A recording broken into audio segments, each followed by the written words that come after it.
弟兄姊妹平安，今天是2025年的1月7号。今天的经文是诗篇72篇，但以理书第2章24节到49节，以弗所书第5章15节到20节。今天要跟大家分享的主题是圣灵充满。昨天我们谈到了梦境跟解梦。巴比伦王尼布甲尼撒王，他要求所有的术士、巫师以及智者要能够说出他的梦境内容，并且解释。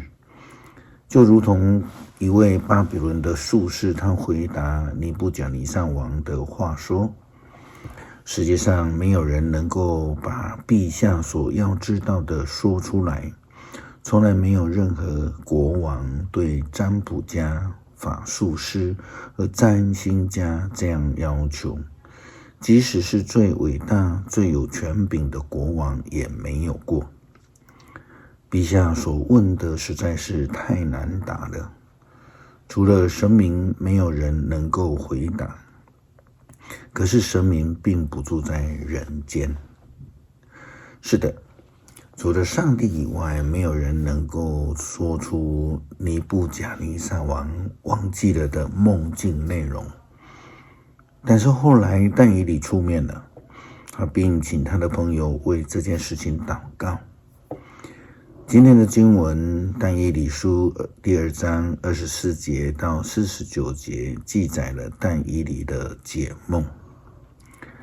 圣经这样说道：于是但以理去见王，命令执行处决王家顾问的亚略，对他说：求你不要处决他们，带我去见王，我要替王解释他的梦。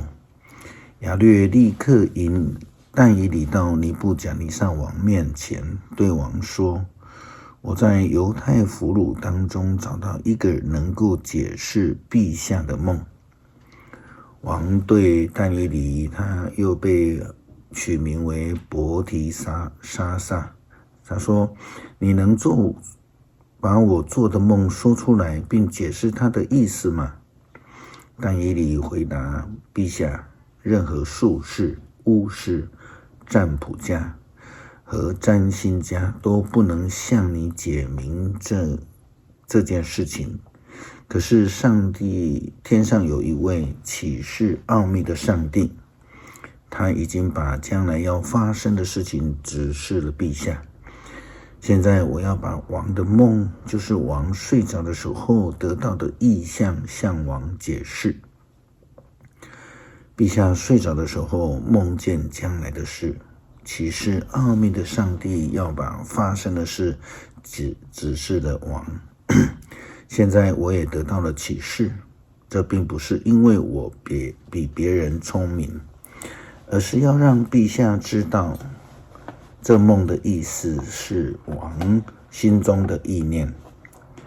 陛下，你在意象当中看到的，你的面前有一座巨大的像，光亮闪耀，使人不敢观看。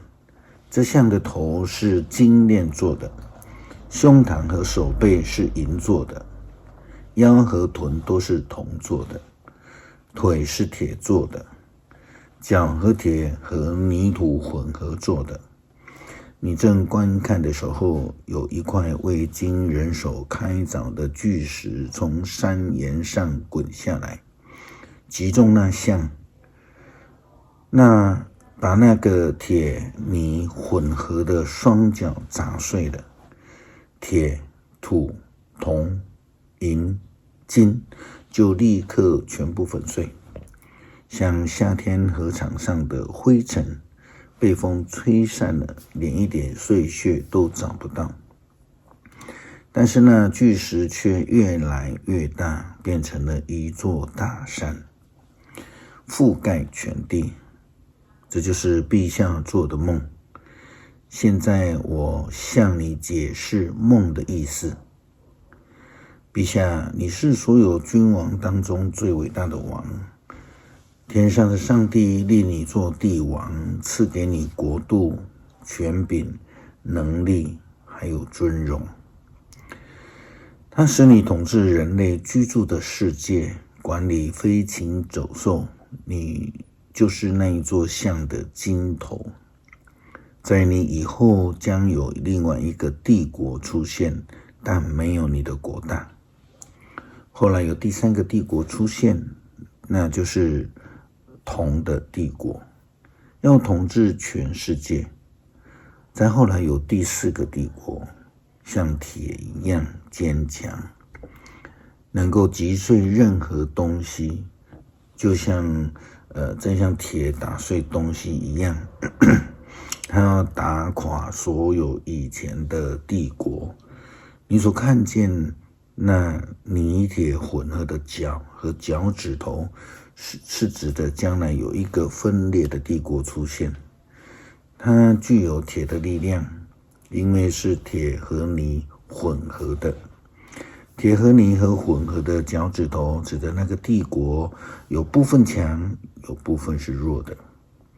你看见了铁和泥混合的，要指那个帝国的统治要以通婚统一各民族，但是不能做到真像铁和泥不能混合一样。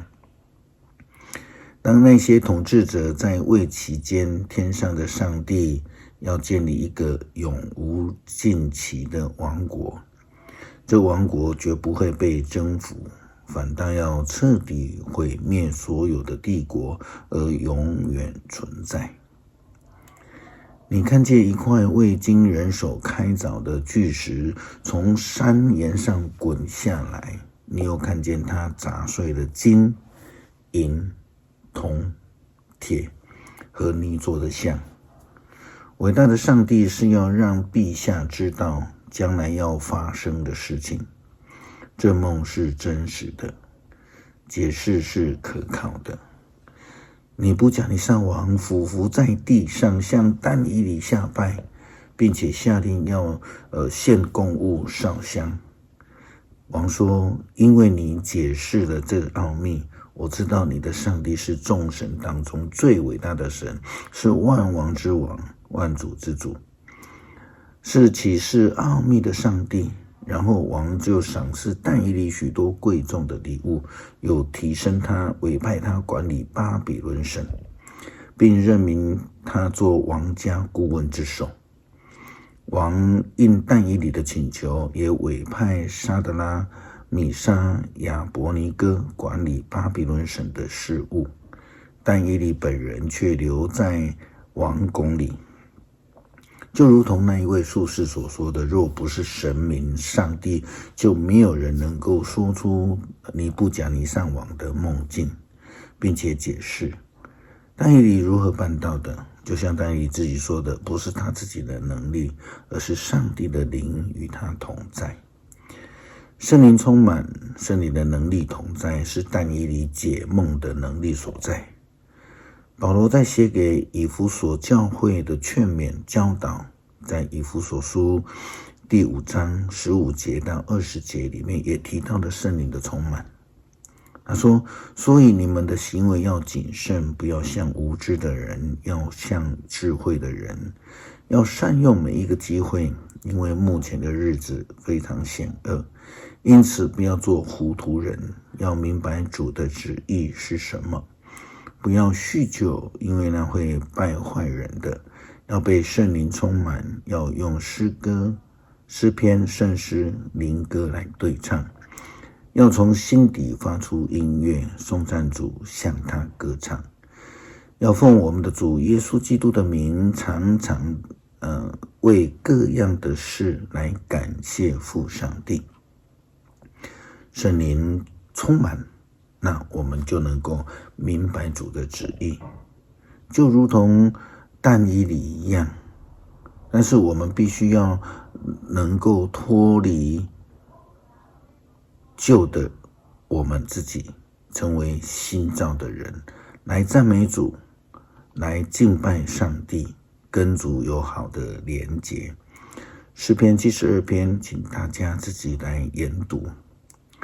恳求主帮助我们领受圣灵的同在的充满，帮助我们脱离救我的生命，成为成熟信仰的服侍者。求得明白上帝的旨意，与主连结，并诚心诚意的赞美归荣耀给主。祷告奉主耶稣基督圣名求，阿们。